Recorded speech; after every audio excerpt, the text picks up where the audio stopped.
Greetings and salutations, friends. This is episode 1 of my Mega Man 6 No Death Run.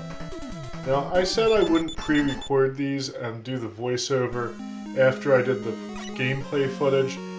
I had to make an exception for this first episode because of time constraints. The next episode, however, I will narrate as I play, or commentate, or whatever you want to call it. Commentate. Well, anyway, here I go screwing up. I'm usually able to jump over that guy's bullets, but I don't know what I was doing there. Hopefully this is looking a little bit better. I'm playing this on Nestopia instead of the FCEUX NES emulator. I was having trouble with that one. I don't know why. Oddly enough, on my old computer, that one ran better, and Nestopia ran poorly. On this computer, it's flipped. I'm actually looking into new emulators anyway. I'm looking at RetroArch, which gives you a lot of options. It's actually a front end, but you can get like 10 million different emulators on it. And I'm thinking that might be the better option. At least a more modern, updated option. Some of these emulators are getting kind of old and they're not really supported anymore. And of course Windows 10 sucks, so there's that problem.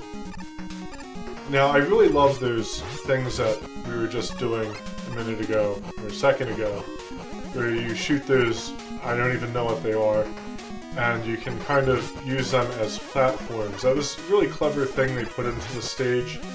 I have to say, as the Mega Man games go, this game scores really highly in my opinion in terms of game design, not so much for bosses. The themes of the bosses are pretty good for the most part. Of course, this guy is another incarnation of the Mega Man Fire boss. Seems like they have to have one in every game almost. That's not so great, but there are some, like, at least in their concepts, most of them are pretty cool. You'll have, like, stuff like Nightman and Yamoto Man and Tomahawk Man. They're actually kind of cool ideas. They look good.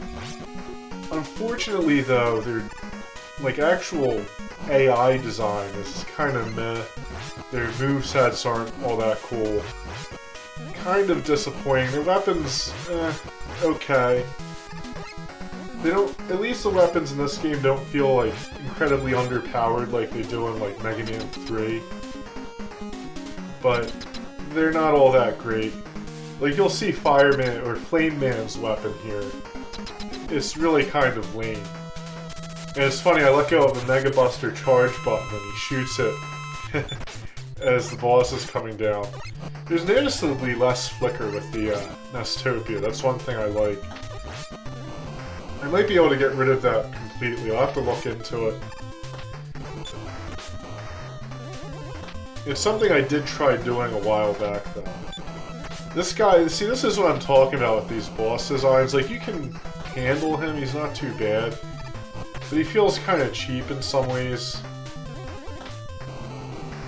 It's very hard to tell when those flames are going to come up out of the ground, like exactly where they're going to be. And I never quite got a pattern down where I could evade them 100%. But we do manage to kill him. The Mega Buster isn't even that great of a weapon to use on him. You want to do him first, though, because you get one of my favorite things about this game, one of the Rush adapters. This is going to be the Rush Power Adapter. This thing is really cool. It basically turns Mega Man into, like, this big, bulky boxer guy. And here's what I'm talking about. Like, that's so lame. That is one of the least impressive weapons I've seen in the series. And, well, here's a free password.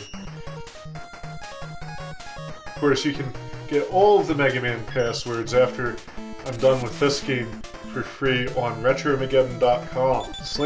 Shameless plug number 1 of the day. I will be, of course, publishing these when I'm finished with the game.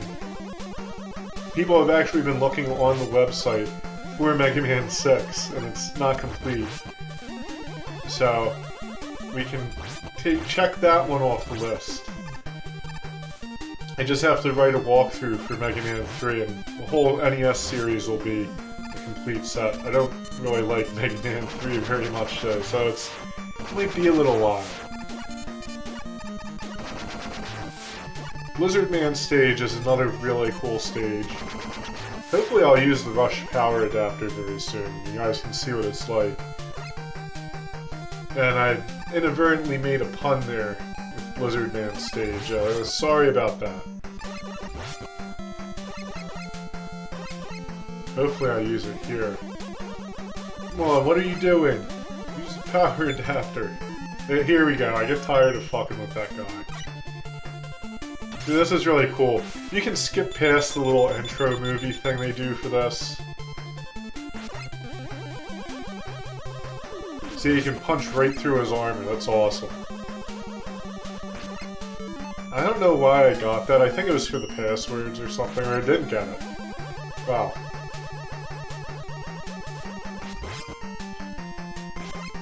Now hopefully I'll hit one of those hockey puck guys. Yeah, I did. I love how that knocks them back and into the wall, destroying them.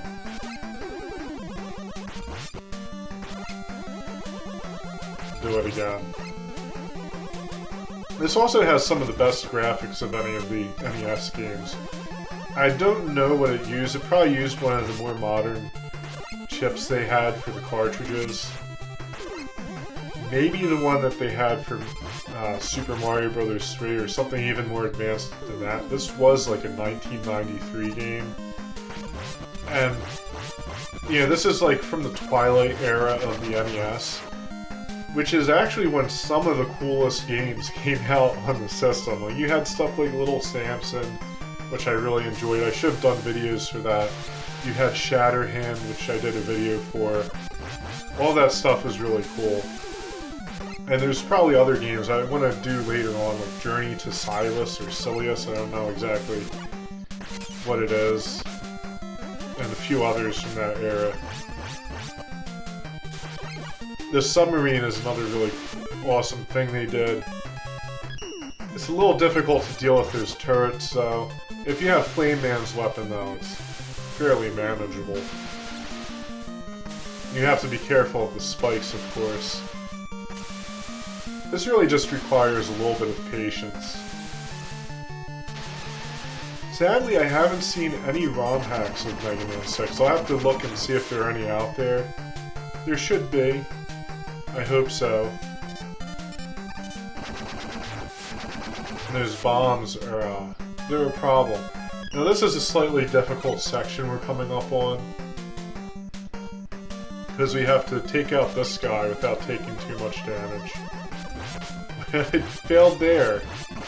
You can actually get right up in his face and punch him.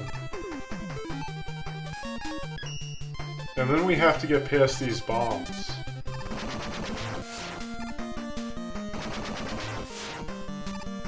Always makes me nervous. I remember being a kid and trying to do that and being like, oh my god, I have to jump into this thing to get it to explode.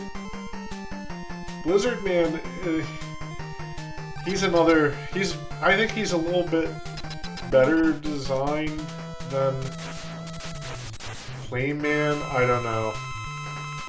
I guess he's supposed to be like Canadian. It seems like they base these off of like different cultures and countries.